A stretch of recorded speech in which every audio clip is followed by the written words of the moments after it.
Според октомвриските проекции на Народната банка, македонската економија 2019 требаше да ја заврши со 3,5% раст, инфлација од 1%. Дали проектираното се совпада со реализираното? Ја прашувам гувернирката на Народна банка Анита Ангеловска-Бежовска. Добре дојдовте во јавниот сервис. Благодарам на поканата. Како ја завршивме 2019 на макроекономски план? Доколку ги погледнеме последните макроекономски параметри остварување од домашната економија и ги споредиме со нашите октомвриски очекувања, генерално би можела да кажам дека во одредени сегменти има некои отстапувања, меѓутоа тие отстапувања не се од големи размери и во основа заклучокот кој што може да се извлече е дека макроекономската слика генерално е во линија со нашите очекувања. По-конкретно во отделни сегменти, веќе и вие споменавте, растот беше проектиран на 3,5% раст.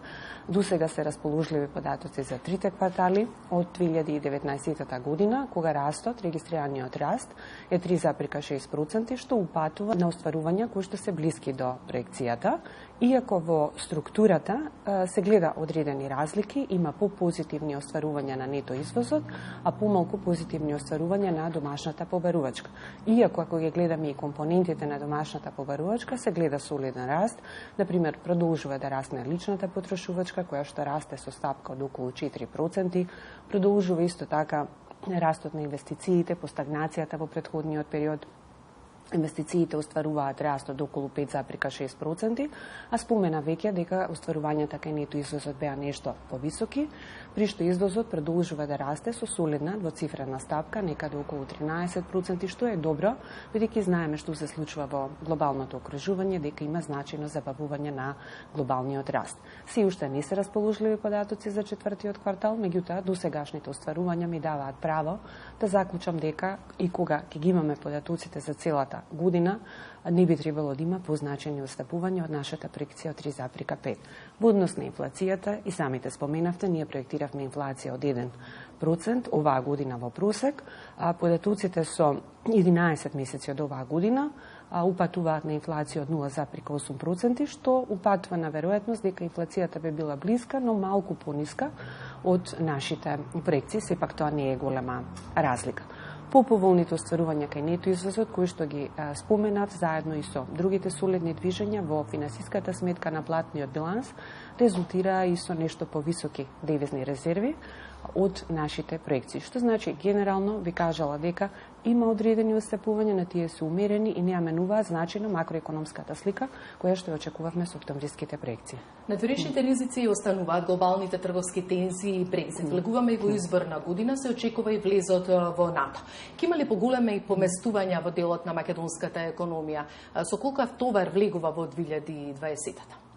Добро, генерално за 2020 година нашите октомвриски проекции упатуваа на тамошен раст на економската активност, односно благо умерено забрзување на околу 3,8%, со позитивен придонес од сите фактори на растот во нашата економија. Очекувавме дека оваа динамика на раст нема да биде преврза, ќе биде во линија со фундаментите на нашата економија и нема да креира некакви позначени инфлаторни притисоци, поутаму инфлацијата ја проектиравме да се задржи на умерено ниво, 1,5%, а на среден рок да достигне некоја историски просечна стапка за нашата економија, што е околу 2%. Клучни предпоставки кои што ќе го детерминираат растот и генерално макроекономската слика на кои што се базираме е прво дека ќе продолжи глобалниот раст, ќе продолжи растот на нашите најзначајни трговски партнери, бидејќи тоа во голема мера ги димензионира и случувањата во домашната економија. Меѓутоа, овој глобален раст и растот на нашите трговски партнери очекуваме да биде понизок, со оглед на сите тековни случувања, што де факто е вклучено всушност во нашата проекција.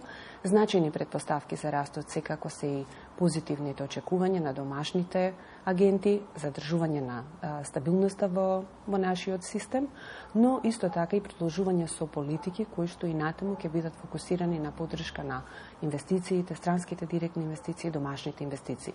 Клучен неповален ризик за нашите проекции на кои што мора да внимаваме, тоа се сепак глобалните случувања, нашата економија мала, отворена, подложна е на различни шокови кои што може да дојдат од надворешното окружување, што бара и внимателно следење. позитивен ризик кој што не е вклучен во нашите проекции, а тоа е членството во НАТО и можните позитивни импликации во повеќе сегменти во нашата економија. Годинава се очекува и новиот закон за платежни услуги за платни системи, со кој што ќе се либерализира и еден дел од пазарот. Кои ќе бидат најглавните бенефити? Добро, ние веќе 2 години во соработка со Министерството за финансии работиме на нова регулатива во сегментот на плаќањата, платежните системи и очекуваме дека оваа година во 2020-та ќе биде заокружен тој пакет и на законот и на подзаконската регулатива која што треба да го следи законот. Суштината на овие законски измени усогласување со европската регулатива во овој сегмент, која што пак значи потикнување на поголема конкуренција во делот на платежните услуги, а знаеме секогаш дека здравата конкуренција носи голем број на предности за граѓаните, би требало да потикне поголем обем, поширок спектар на финансиски услуги во овој сегмент. Тие би требало да бидат достапни по поповолни цени, вообичаено поголемиот избор на производи кои што базираат на современи решенија, значи и потикнување на финансиската инклузија, полесен пристап на граѓаните до овие услови, а познато е дека финансиската инклузија придонесува и за поголем и поинклузивен економски раст.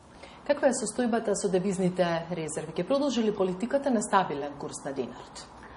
Секако, како и досега во повеќе наврати, нашиот став како Централна банка е дека оваа монетарна стратегија, која што подразбира одржување на стабилен курс на динарот во однос на еврото, е оптимална стратегија, имајќи ги предвид структурните карактеристики на нашата економија, а за да може да ја одржуваме оваа монетарна стратегија, мора да имаме и доволно ниво на резерви.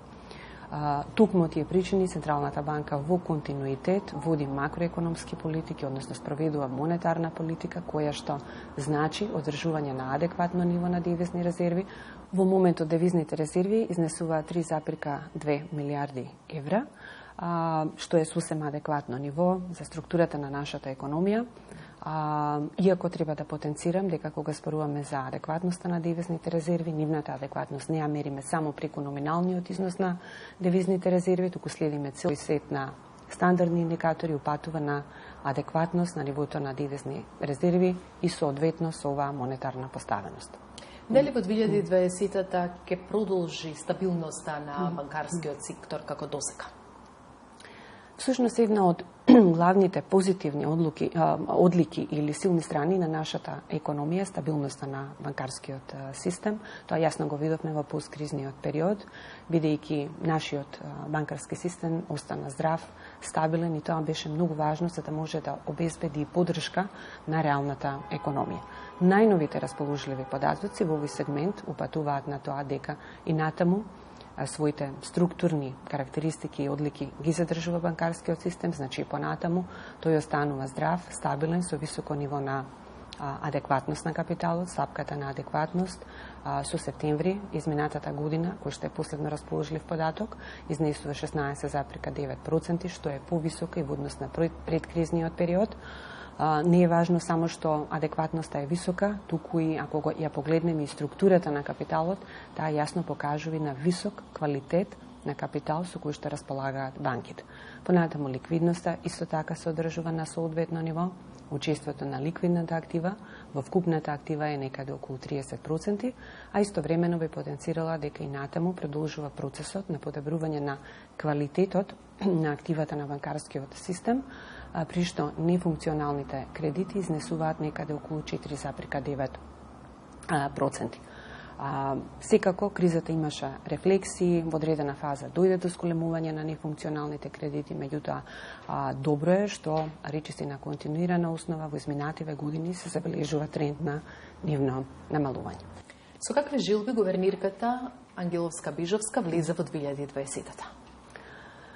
На професионален план, моите жилби се на тамошно задржување на макроекономската стабилност и истовремено создавање услови за побрз, одржлив, но и поинклузивен раст. Нас навистина ни требаат повисоки стапки на раст, бидејќи само така ќе успееме побрзо да чекориме и да се приближиме до европското ниво на доход и до европскиот квалитет на живот, што е многу значено за нашата економија. Успевате ли да направите баланс меѓу работните ангажмани и семејството, деловна жена на висока функција, мајка на 3 деца, сопруга? Морам да признам дека воопшто не е едноставно, но се трудам, максимално давам се од себе, се надевам дека успевам барем делумно во тие напори. Навистина да се биде гувернер е исклучително одговорна задача. Тоа значи да се биде одговорен за стабилноста во банкарскиот систем, генерално макроекономската стабилност, стабилноста на цените, а сето тоа е предуслов за вкупната стабилност во нашата економија. Иако доаѓам од оваа институција, имам повеќе годишно искуство, имам искуство и во Министерството за финансии, фискалната политика, сум работил и во меѓународни институции, во сферата на макроекономијата, сепак би кажала дека не едноставно оваа работа бара голема пожртвуваност, големо само себе вложување, што несомнено бара и голема поддршка од семејството, на што сум искрено многу благодарна. Ви благодарам многу и ви посакувам успешна година. И благодарам и на вас.